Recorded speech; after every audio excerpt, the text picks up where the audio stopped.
Hello दोस्तों, स्वागत है आपका अपने चैनल लाइफ इजी है पे।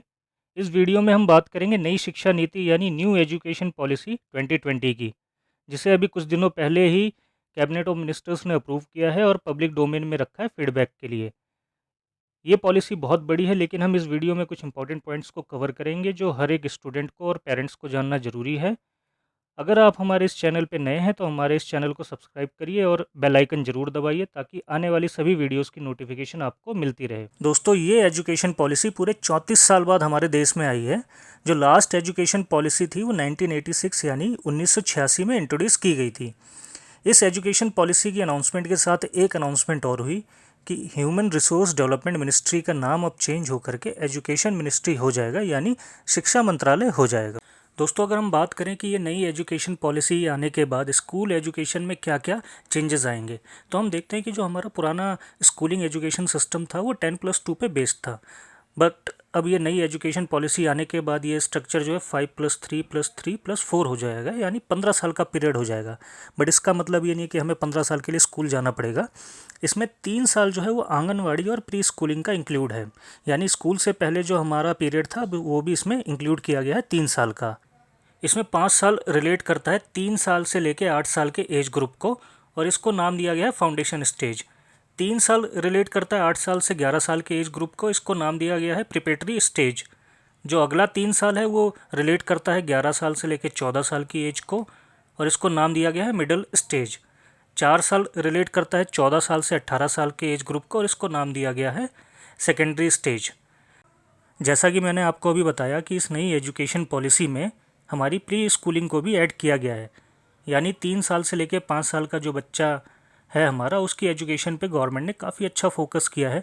उसको क्वालिटी एजुकेशन मिले, वो अच्छे से चीज़ों को ग्रैब करे, चीज़ों को सीखे और एक क्वालिटी लेवल की एजुकेशन उसको मिले। और इस एजुकेशन पॉलिसी में एक नई चीज़ आई है कि जो क्लास 5th तक है उसमें बच्चे को मदर टंग यानी लोकल लैंग्वेज में पढ़ाया जाए, और इसमें एडवाइस किया गया है हो सके इसको 8th क्लास तक करिए। इस पर्टिकुलर गाइडलाइन के सपोर्ट में गवर्नमेंट का कहना है कि जब कोई बच्चा अपनी लोकल लैंग्वेज या मदर टंग में पढ़ता है तो उसे चीज़ें जल्दी समझ में आती हैं, चीज़ों को जल्दी सीखता है वो। बट इसके अगेंस्ट में कुछ थ्योरी आ रही हैं, जैसे लोगों का कहना है कि अगर इंग्लिश में बच्चे को नहीं पढ़ाएंगे तो बच्चा आगे कम्पीट नहीं कर पाएगा, क्योंकि इंग्लिश एक इंटरनेशनल लैंग्वेज बन गई है और इंटरनेशनल लेवल पे हमें कम्पीट करने के लिए इंग्लिश आनी चाहिए। इस पॉलिसी का मतलब ये नहीं है कि आगे अब स्कूलों में इंग्लिश नहीं पढ़ाई जाएगी। इंग्लिश पढ़ाई जाएगी, बट वो एज अ लैंग्वेज पढ़ाई जाएगी।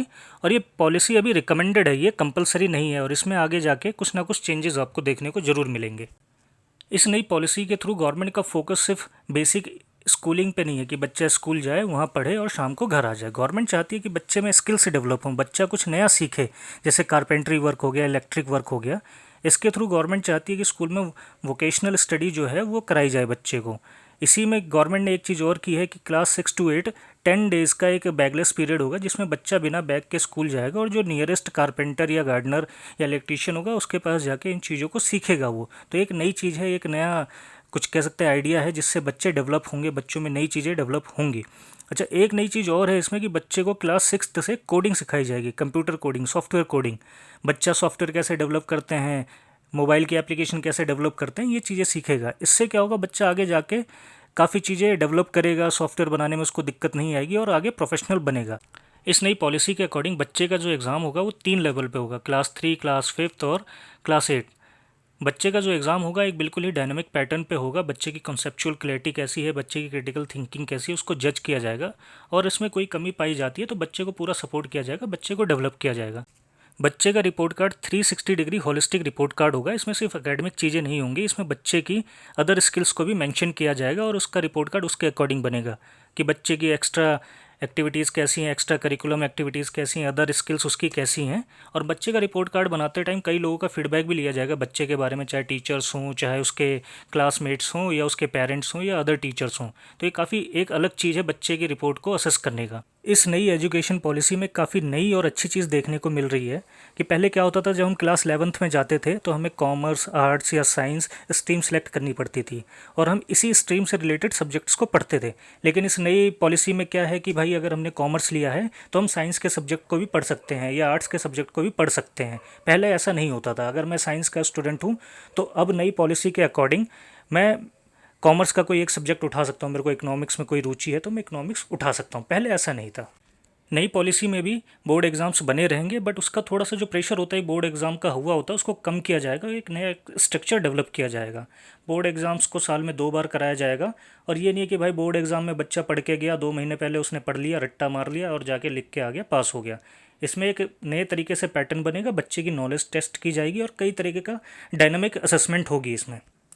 बात करें इस नई एजुकेशन पॉलिसी के आने के बाद हमारे हायर एजुकेशन सिस्टम में क्या क्या चेंजेस आएंगे, तो वहाँ हम देखते हैं कि एक नई एजेंसी इस्टेब्लिश होगी जिसका नाम होगा नेशनल टेस्टिंग एजेंसी। ये कॉमन एंट्रेंस टेस्ट कंडक्ट कराएगी। अगर आपको किसी कॉलेज में एडमिशन लेना होगा तो आप यहाँ पे आके एग्ज़ाम देंगे, इसके थ्रू आपका आगे एडमिशन होगा।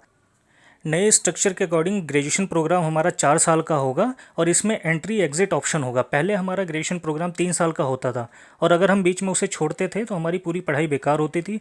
अगर हमें दोबारा एडमिशन लेना है तो हमें फर्स्ट ईयर में एडमिशन लेना होता था, बट अब ऐसा नहीं होगा। अब हमें क्या करना होगा, अगर हम फर्स्ट ईयर कंप्लीट करने के बाद ग्रेजुएशन को छोड़ते हैं तो हमें सर्टिफिकेट मिलेगा, सेकेंड ईयर कंप्लीट करने के बाद छोड़ते हैं तो हमें डिप्लोमा मिलेगा, थर्ड ईयर कंप्लीट करते हैं तो हमें ग्रेजुएशन की डिग्री मिलेगी, और फोर्थ ईयर कंटिन्यू करते हैं तो इसमें हमें रिसर्च का ऑप्शन मिलेगा, हमें इंटर्नशिप मिलेगी, और कंप्लीट होने के बाद ग्रेजुएशन की डिग्री और रिसर्च का सर्टिफिकेट मिलेगा। यहाँ पे एक नया एकेडमिक बैंक खुलेगा जिसमें आपके क्रेडिट्स को ट्रांसफ़र किया जाएगा। अगर आप बीच में कोई पढ़ाई छोड़ते हैं या कुछ करते हैं तो वहाँ पे आपके क्रेडिट ट्रांसफ़र हो जाएंगे और इन फ्यूचर वो आपको काम आएंगे। जब आप कोई नई हायर स्टडी के लिए जाते हैं तो ये पॉइंट्स आपके जुड़ेंगे। ग्रेजुएशन प्रोग्राम भी मल्टी डिसिप्लिनरी होंगे, जैसे हमने स्कूलिंग में देखा था कि साइंस का बच्चा आर्ट्स के सब्जेक्ट ले सकता है या कॉमर्स के सब्जेक्ट ले सकता है, या कॉमर्स का बच्चा साइंस और आर्ट्स के सब्जेक्ट्स ले सकता है। वैसा ही बैचलर में होगा, बैचलर प्रोग्राम में भी बच्चा अपने स्ट्रीम से अलग कुछ सब्जेक्ट्स ले सकता है, और बच्चे के इन सब्जेक्ट के मार्क उसके एकेडमिक बैंक में जाके जमा होंगे। इन फ्यूचर उसको ये काम आएंगे एज अ क्रेडिट। गवर्नमेंट की एक और बहुत बड़ी प्लानिंग है कि आईआईटी जैसे जो स्पेशलिस्ट इंस्टीट्यूट हैं, बड़े इंस्टीट्यूट हैं, उनको मल्टी डिसिप्लिनरी एजुकेशन में चेंज करें। वहाँ पे सिर्फ पर्टिकुलर सब्जेक्ट की पढ़ाई ना हो, जैसे आईआईटी में सिर्फ इंजीनियरिंग की पढ़ाई होती है तो वहाँ पे और भी चीज़ों की पढ़ाई हुई है। गवर्नमेंट की बहुत बड़ी पॉलिसी है, बट इसमें मेडिकल और लॉ को अलग किया गया है। जो मेडिकल और लॉ से रिलेटेड कॉलेजेस हैं उनको इसमें शामिल नहीं किया गया है। इस नई पॉलिसी में गवर्नमेंट एक और बहुत बड़ा काम करने वाली है। इसमें गवर्नमेंट एक बॉडी बनाएगी, higher education commission of India. इसमें वो क्या करेगी, जो पुरानी बॉडीज़ हैं जो हायर एजुकेशन को रेगुलेट करती हैं इंडिया में, जैसे यूजीसी, एआईसीटीई, इनको डिसमेंटल करके सिर्फ एक ही बॉडी होगी जो एचईसीआई यानी higher education commission of India, वो गवर्न करेगी पूरे ऑल ओवर इंडिया में हायर एजुकेशन को। इसमें थोड़ा सा ऑब्जेक्शन भी आ रहा है, बट इन फ्यूचर देखते हैं इसमें क्या होता है, बट काफ़ी अच्छी पॉलिसी है गवर्नमेंट की। तो दोस्तों कुछ ये इंपॉर्टेंट पॉइंट्स थे अपनी नई एजुकेशन पॉलिसी 2020 के, जो इस वीडियो में हमने डिस्कस किए। उम्मीद है आपको ये वीडियो पसंद आई होगी। अगर आप इस चैनल पर नए हैं तो हमारे चैनल को सब्सक्राइब करिए और बेल आइकन जरूर दबाइए ताकि आने वाली सभी वीडियोज़ की नोटिफिकेशन आपको मिलती रहे। Thank you.